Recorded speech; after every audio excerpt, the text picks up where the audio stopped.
Hola, soy Karina Mariani y estas son mis editoriales. La editorial de hoy: La fuente de las curas milagrosas, el mito de la medicina cubana. Lo que sigue es una cita de una investigación de la Universidad de Texas a cargo del Dr. David Henderson. A los médicos se les dan metas de salud para cumplir o enfrentan sanciones. Esto incentiva la manipulación de datos. Tomemos, por ejemplo, la muy elogiada tasa de mortalidad infantil de Cuba. En la mayoría de los países, la relación entre el número de muertes neonatales y las muertes fetales tardías se mantiene dentro de un cierto rango entre sí, ya que tienen muchas causas y determinantes comunes. Cuba, con una proporción de 6, fue un claro caso atípico. Esta proporción sesgada es evidencia de que los médicos reclasifican las muertes neonatales tempranas como muertes fetales tardías, desinflando así las estadísticas de mortalidad infantil y apuntalando la esperanza de vida. Los médicos a menudo realizan abortos sin el consentimiento claro de la madre, lo que plantea serios problemas de ética médica, cuando el ultrasonido revela anormalidades fetales, porque de lo contrario podría aumentar la tasa de mortalidad infantil. El papel de la opresión económica y política cubana sobre los buenos índices de salud merece ser estudiado. Fin de la cita. Los cubanos están indiferentes ante el coronavirus y tiene lógica. Acostumbrados a la carnal batalla diaria por obtener papel higiénico, jabón, detergente, pollo o leche en polvo, el temor a la escasez ocupa sin lugar a dudas el principal lugar de sus preocupaciones. Capas geológicas de problemas que amenazan su existencia durante años dejan poco margen para pensar en el contagio. Los techos de las casas literalmente caen sobre sus habitantes. Falta el agua potable y la libreta de abastecimiento es una oda a la ignominia. ¿Y ahora esto? Cuba depende del turismo para subsistir, y la medida de cierre de sus fronteras destrozará una vital fuente de ingresos. Con este panorama atroz, los propagandistas del régimen se lanzaron a anunciar hace pocos días que prontamente Cuba tendrá la cura para el coronavirus, para el COVID-19. Esto no fue una humerada, La verdad es que hay gente realmente que ha creído en esta posibilidad. Y es porque durante años, bajo mecanismos de propaganda que requerían de una voluntad férrea del oyente para creer, se ha dicho que la medicina cubana obra milagros. La temeraria afirmación de que Cuba puede producir la vacuna cuenta con un colchón promocional que estratégicamente se ha propagado a lo largo del mundo: la providencial eficiencia de la medicina cubana.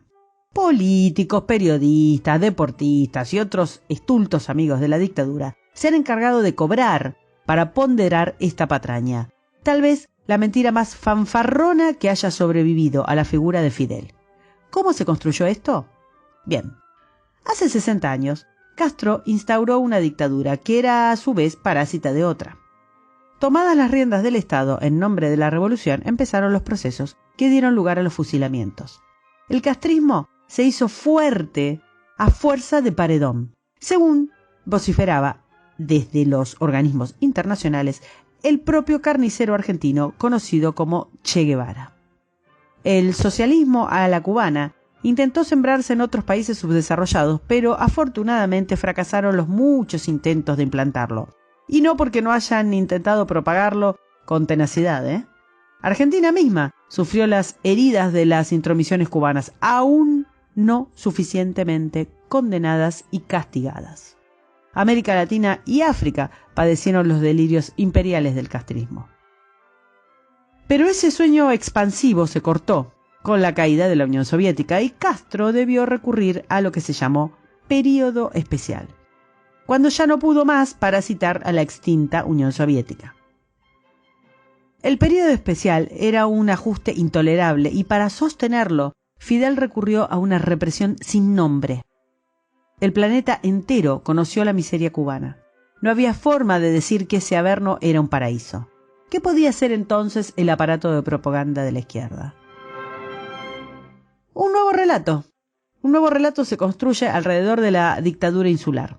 Ya no negaban las carencias provenientes del castrismo, no era posible, las pruebas eran irrefutables. Ese sacrificio feroz que se imponía a los cubanos, esa vida patética, no era compatible con la idea de exportar el ideario socialista. Entonces se pone en marcha un relato épico que a la larga va a trascender la ingenuidad demente de la izquierda para instalarse como una verdad de orden mundial, el mito de la salud cubana. A lo largo de su historia, el castrismo demostró ser un desastre. La tortura, la desaparición y la muerte han sido rutinarios. Esta forma de gobernar tenía una explicación. Cuentan que Stalin le habría dicho a su mano derecha, Kaganovich, primer secretario del partido, según un artículo publicado en 1932 en la revista Time, que era necesario romper algunos huevos para hacer una tortilla. Bueno, Fidel Castro había roto todos los huevos posibles. La milonga es que la tortilla no aparecía. ¿Para qué? ¿Con qué propósito? ¿Por qué demonios los cubanos vivían tan horrendamente si no había ninguna tortilla como resultado? Fue entonces cuando cobró fuerza la épica de la educación y la salud cubanos. No tienen nada, pero tienen una educación impecable y una salud de primera. ¿Cuántas veces escuchamos esto? Cuba encontró un filo comercial en el turismo médico y posteriormente en el alquiler de médicos al exterior. Los países y los turistas pagan en moneda fuerte que va derecho a las arcas del Estado. Pero el verdadero sistema para el cubano de a pie es miserable. Hay que hacer mucha fuerza para no verlo. Sobran testimonios, sobran denuncias. Solo basta darse una vuelta por los lugares, no se los puede llamar hospitales, en donde los cubanos caen para ser curados. Si un cubano debe terminar con sus huesos en un hospital, debe llevar sábanas, jabón, toallas, comida y, obvio, papel higiénico. Si hay equipamiento es obsoleto. Los guantes y las máscaras se reciclan y en estas condiciones han vuelto enfermedades del pasado. Fidel los llevó a la Edad Media y de la Edad Media tienen tuberculosis, lepra y fiebre tifoidea.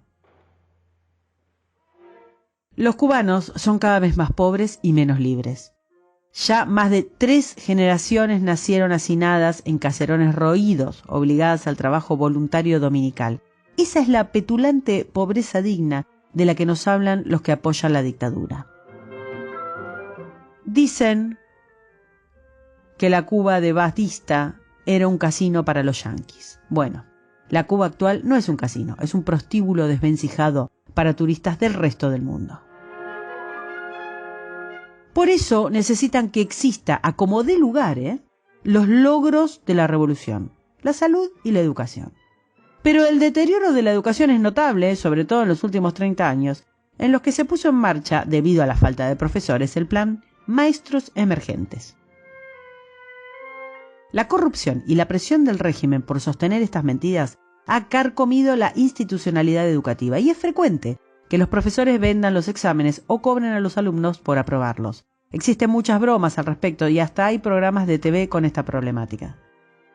En cuanto a la salud, la exportación de servicios médicos se ha convertido en una de las principales fuentes de ingreso para Cuba. Esta necesidad hizo que el gobierno recurra a la formación de especialistas emergentes, graduando alumnos con cursos más cortos. La preparación de los médicos cubanos ha sido puesta en tela de juicio en Brasil, en Bolivia, en Costa Rica o en Chile, que han calificado de deficiente la formación de los médicos cubanos que buscaban la revalidación. Es conocido el caso de los estudiantes pakistaníes que cursaron medicina en Cuba y al regresar a su país no podían aprobar la prueba del Consejo Médico para revalidar sus propios títulos. Acá una cita del National Post de Canadá del año 2004. Un frasco pequeño de tetracilina cuesta $5 y un tubo de crema de cortisona le costará hasta $25. Pero no están disponibles en la farmacia local, que no tiene casi nada de mercancía. Incluso los productos farmacéuticos más populares como la aspirina o el alcohol están notablemente ausentes. Los antibióticos son muy escasos y solo están disponibles en el mercado negro.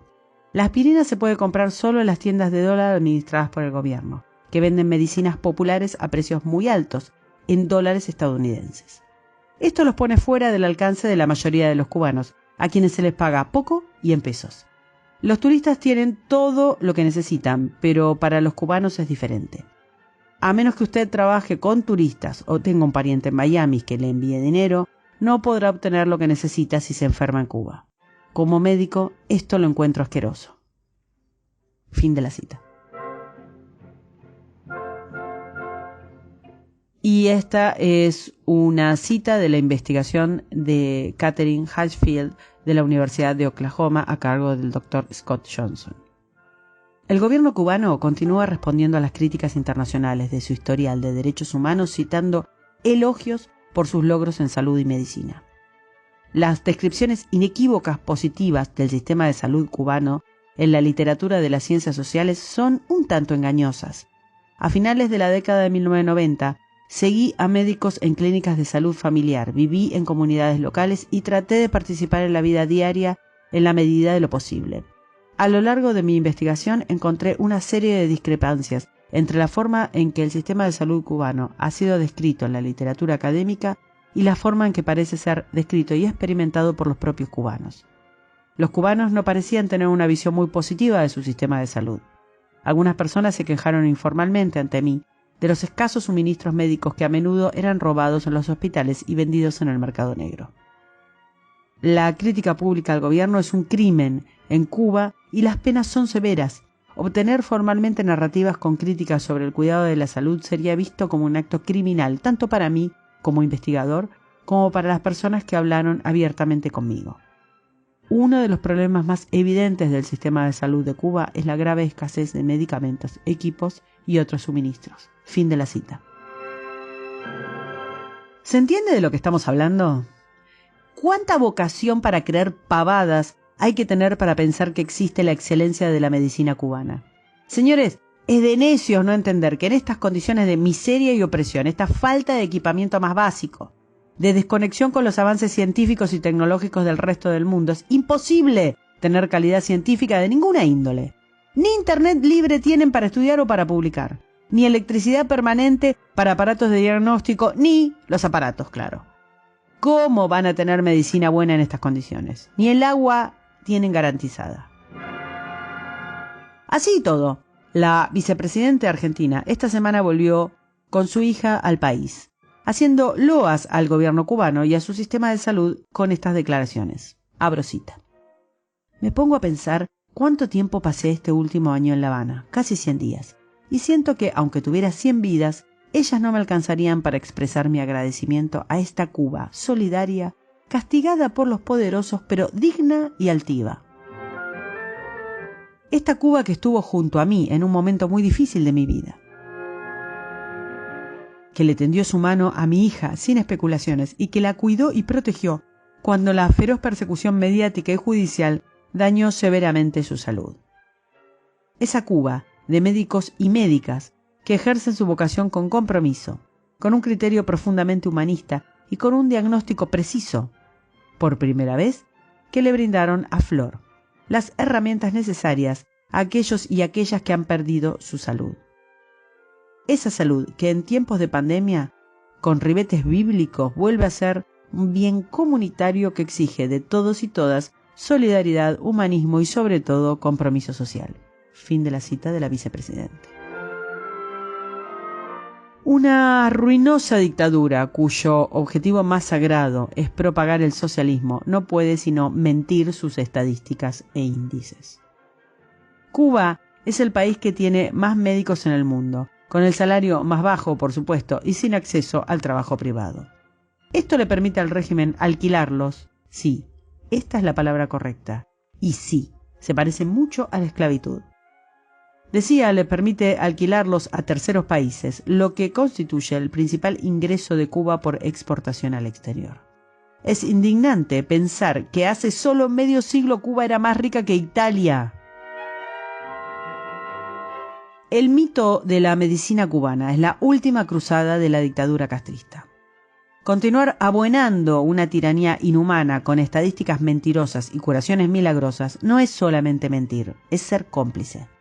Van 60 años de opresión y muerte, tapados con turismo y mercanchifles.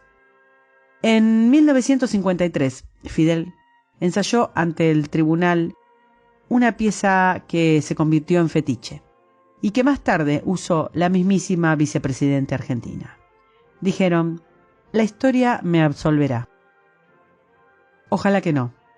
Ojalá se demuela de una vez por todas el mito de la medicina cubana.